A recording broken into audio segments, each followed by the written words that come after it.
Hola, bendiciones. Gracias por estar nuevamente con nuestro canal en estas reflexiones que la Iglesia Evangélica Bautista del Turó de la Peira está subiendo semanalmente a esta plataforma de YouTube.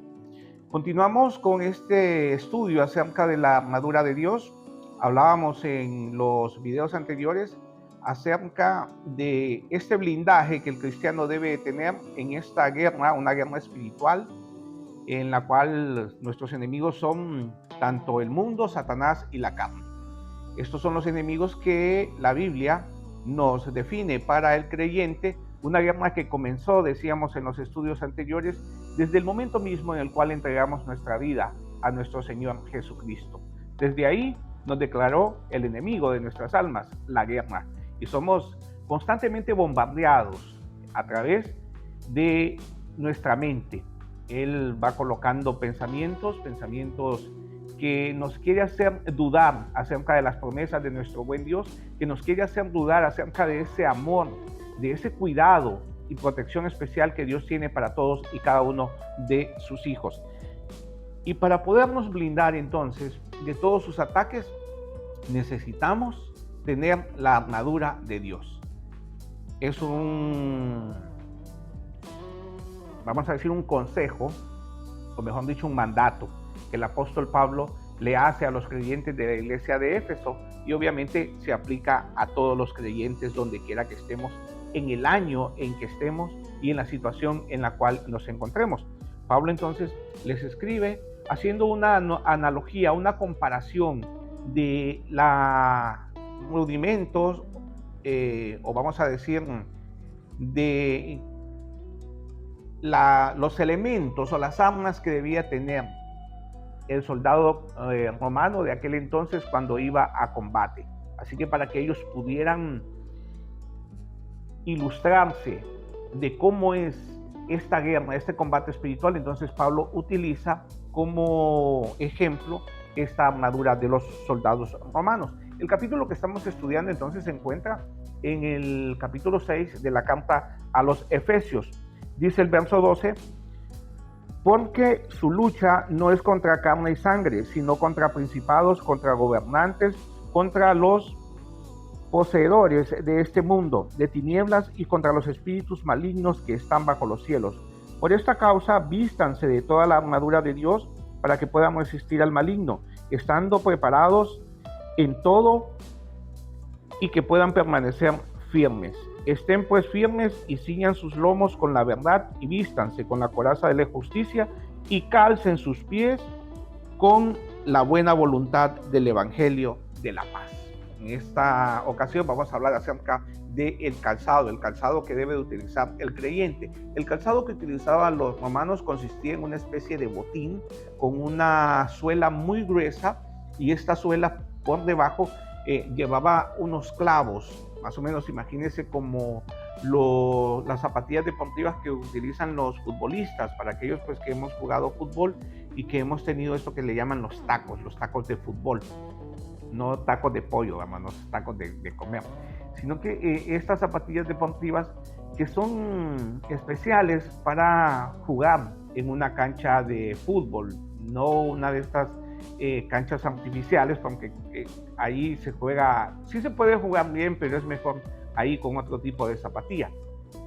Así que llevaban estos clavos ahí. ¿Cuál es el objetivo de la suela? La suela protegía de objetos cortapunzantes, ya que los enemigos, los otros reinos con los cuales peleaban los soldados romanos, ellos colocaban objetos cortapunzantes en el suelo con el objetivo de que estos entraran en las zapatillas o los botines de los romanos y que estos pues dañaran sus pies, porque un soldado que no se puede poner de pie puede ser el mejor soldado del mundo, pero si tiene dificultades para estar de pie, se convierte prácticamente en un inútil.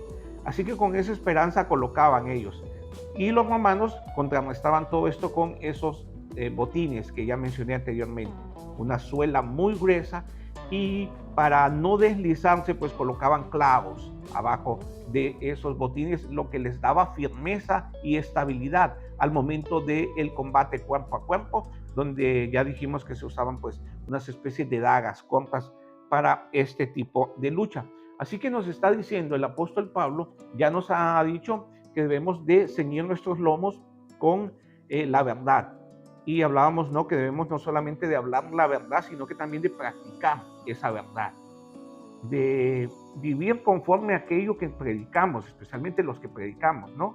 Predicador, predícate a ti mismo y practica lo que predicas. El creyente está llamado a eso. Los creyentes somos cartas leídas. ¿Qué significa esto? Que nos guste o no nos guste, todas las personas están a la expectativa de cuáles son nuestras reacciones. Al creyente no se le debe contar las acciones, sino las reacciones. ¿Cómo yo reacciono cuando alguien me ofende? ¿Cómo yo reacciono cuando estoy bajo la presión? Y llega por ahí alguien y en ese momento que yo estoy bajo presión y tensión y llega a importunarme, ¿cuál es mi reacción? Y que generalmente pues son nuestros miembros de nuestra familia. En el caso de los esposos, muchas veces que la esposa no sabe que estamos pasando por ese momento de tensión, de presión, y viene ella y nos pregunta pues algo, y como estamos tan tensos, explotamos contra ella, que ella no tiene ni la culpa, ella ni siquiera se imagina el por qué nosotros estamos con esa presión o con esa tensión. Así que el mundo también está a la expectativa de eso. En el caso de los hombres, ¿cuál es nuestra reacción cuando alguien pues nos ofende o que vamos conduciendo y de repente una persona casi provoca un accidente? Y pues en ese momento, al momento de conducir, no sé por qué muchos nos bajamos de la cruz. Cuando digo de la cruz es que el creyente está con Cristo crucificado, ¿no? Pero hay muchos que se bajan de la cruz o nos bajamos de la cruz en un momento en el cual alguien ha estado a punto de generar o de provocar un accidente, y no digamos si provoca ese accidente cuando vamos conduciendo.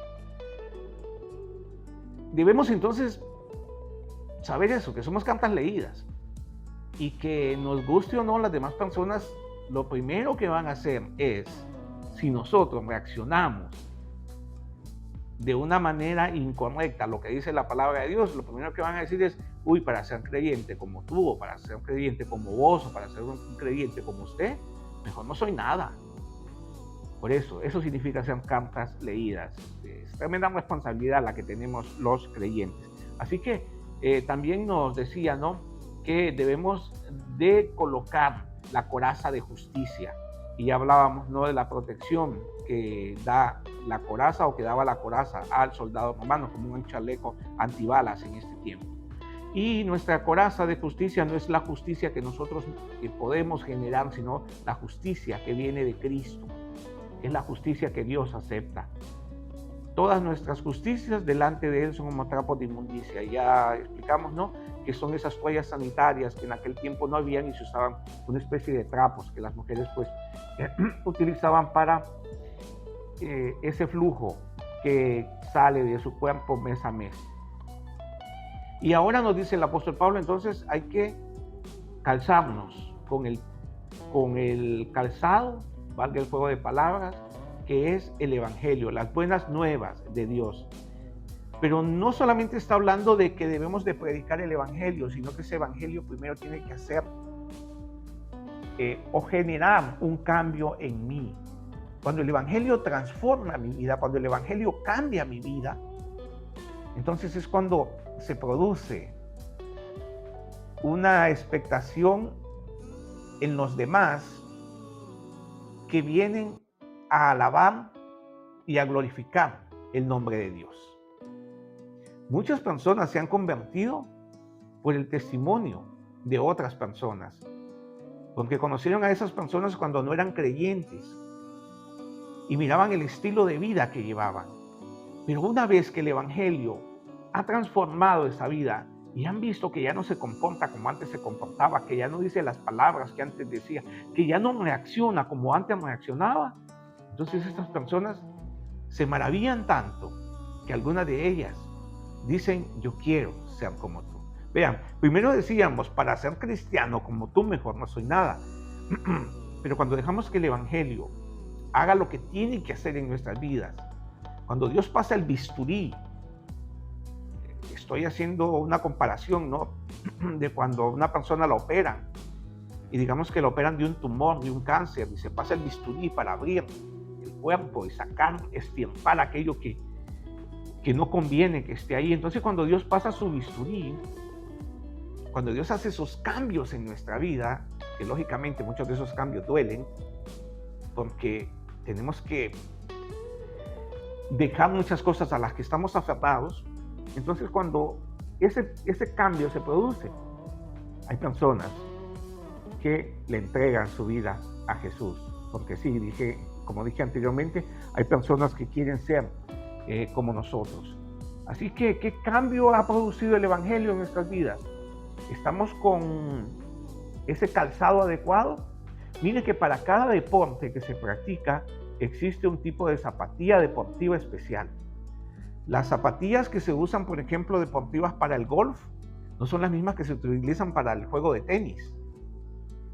Y estas dos no son las mismas que se utilizan para el fútbol, soccer, o para el fútbol americano. Igual no son las mismas que se utilizan tampoco para el baloncesto. Cuando comenzaba a jugar baloncesto, en mis años de escuela, que comenzaba a jugar, pues yo pensaba que era con cualquier zapatilla deportiva que se podía jugar. Así que la primera vez que jugué, como el baloncesto es un juego de mucho salto, donde constantemente pues hay que estar saltando, al primer salto que hice con las zapatillas deportivas, que no eran las adecuadas, que no eran las indicadas, al primer salto, al momento de colocar mis pies en la tierra, en el suelo, donde estábamos jugando en la escuela, mi tobillo se dobló. Afortunadamente no se dobló del todo, sino que sí me provocó dolor en ese momento. Sí tuve que ir a sentarme y pues rengueando, sentarme ahí, sentía que me dolía, me miraba un poco inflamado esa parte del tobillo. Como dije, afortunadamente no fue un esguince, estuvo a punto de ser un esguince, pero no fue un esguince, porque ya como a los 10-15 minutos ya me sentía mejor y ya pues volví a entrar otra vez a jugar. Pero vean lo que hizo el utilizar la zapatilla que no era adecuada para ese tipo de deporte. Entonces, ¿qué zapatilla estamos usando para nuestra paz? Dice las buenas nuevas del Evangelio, las buenas nuevas de paz. Y no es esa paz que viene y que confundimos con nuestros sentimientos, donde hoy amanecí bien, hoy amanecí tranquilo, hoy no hay problemas, hoy no hay estrés, estoy de maravilla y me siento bien con Dios y con todo el mundo y conmigo mismo. Pero ¿qué pasa mañana? Con los afanes de la vida, con los problemas que tienen que venir a nuestra vida, que son inevitables. Entonces en ese momento ya no tengo la paz del Evangelio, y hoy que nadie me hable, y hoy que nadie se sonría conmigo, y hoy que nadie se atreva a bromear conmigo porque hoy ando de malas y ando de malas pulgas y no quiero nada con nadie. No se refiere a ese tipo de paz, a una paz pasajera que va y viene, no, es esa paz que Jesucristo dijo: mi paz os dejo, mi paz os doy, yo no os la doy como el mundo la da, porque en el mundo tendréis aflicción, pero confiad, porque yo he vencido al mundo. Esa paz que tuvo Jesucristo cuando aquellos clavos, gruesos clavos, estaban penetrando en esta parte de aquí de su cuerpo, porque no fue aquí. Estos huesos de la mano no pudieron haber resistido el peso corporal de Jesús, y cuando lo colocaron en la cruz se hubiesen quebrado y hubiesen rasgado el clavo y hubiese caído. Así que tuvo que ser aquí, en medio de dos huesos que tenemos aquí y que ahí son más fuertes. Y ya sabemos, ¿no?, ese sacrificio que nuestro Jesús hizo por todos y cada uno de nosotros. Así que Él nos invita a que nuestro calzado sea su paz, no la paz que el mundo da, una paz momentánea, una paz que depende de si las cosas me van bien. No, es una paz que tiene que mantenerse en nuestras vidas si las cosas nos van mal o si las cosas nos van bien. Así que ya lo sabemos, entonces a qué Dios nos está llamando con esta armadura de Dios. En este caso, calzar nuestros pies con el apresto del Evangelio de la paz de Jesucristo. Que Dios le bendiga. Hasta la próxima.